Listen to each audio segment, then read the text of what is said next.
Please ആരും video troll ചെയ്ത് പോകരുത്. ഒരു കാര്യം പറയാൻ വേണ്ടിയിട്ടാണ് വന്നത് നിങ്ങളോട്. ഇപ്പം നിങ്ങൾക്ക് ഞാനൊരു ചെറിയൊരു വീഡിയോ കാണിച്ചു തരാം, അത് കണ്ടിട്ട് ബാക്കി ഞാൻ പറയാം. ഇതാണ് സംഭവം. ഇത് ഇത്രയും നിങ്ങൾ കണ്ടോ, നീലിച്ച് കട്ട പിടിച്ച് കല്ലായിട്ട് കിടക്കുന്നത്. ഇത് മുഖം നോക്കി ഇടി കൊടുത്തതാണ്. മുഖത്തും പിന്നെ തലയിലൊക്കെ ഒരുപാട് ഇടിച്ച് ഇവിടെ എല്ലാം തലയുടെ ഇവിടെ ഇങ്ങനെയൊക്കെ മുഴയുണ്ട്. ഈ സൈഡിലായിട്ടൊരു മുഴയുണ്ട്. മുഖം എന്താ വീങ്ങിയിരിക്കുന്നുണ്ടോ നിങ്ങൾ ഇടിച്ച്. അപ്പം നിങ്ങളിപ്പം കണ്ടല്ലോ വീഡിയോ.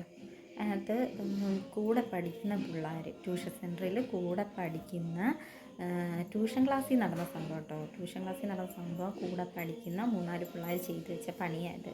കുഞ്ഞിൻ്റെ മുഖത്തെല്ലാം ഇവിടെ ഇടിച്ച് തലയിലെല്ലാം ഒരുപാട് ഇടിയൊക്കെ കിട്ടിയിട്ടുണ്ട്.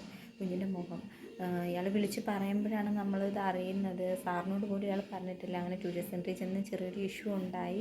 പക്ഷേ ആ സാർമാർ നിരപരാധികളാട്ടോ. കാരണം എന്ന് പറഞ്ഞു കഴിഞ്ഞാൽ അവരിത് അറിയുന്നില്ല സംഭവം. നമ്മൾ ചെന്ന് പറയുമ്പോഴാണ് ഇത് സംഭവം അറിയുന്നത്. അപ്പോഴെന്ന് പറയാൻ നിങ്ങളോട് പറയാനുള്ളത് ഇതേ ഉള്ളൂ. എല്ലാ രക്ഷിതാക്കളും കുഞ്ഞു കുഞ്ഞു കാര്യങ്ങൾ ഇതുപോലെ വന്ന് പറയുമ്പം നമ്മൾ കുഴപ്പമില്ല, കുഞ്ഞുങ്ങളല്ലേ, അതങ്ങ് മാർക്കോളൂ എന്ന് പറഞ്ഞുകൊണ്ട് വിടാൻ നിൽക്കരുത്. നമ്മൾ അതിനെതിരെ പ്രതികരിക്കണം.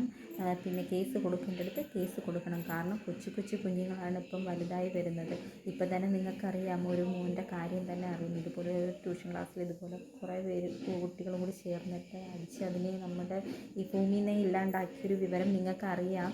ന്യൂസിനകത്തും ഒക്കെ ഉണ്ടായിരുന്നു അത്. അപ്പോൾ നമ്മുടെ കുഞ്ഞുങ്ങളുടെ സേഫ്റ്റി നോക്കേണ്ടത് നമ്മളാണ്.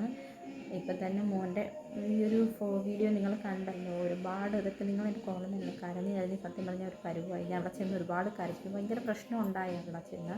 അപ്പോഴേ എല്ലാ രക്ഷിതാക്കളുടെയും പറയാനുള്ള എല്ലാവരും മക്കളെ ശ്രദ്ധിക്കുക.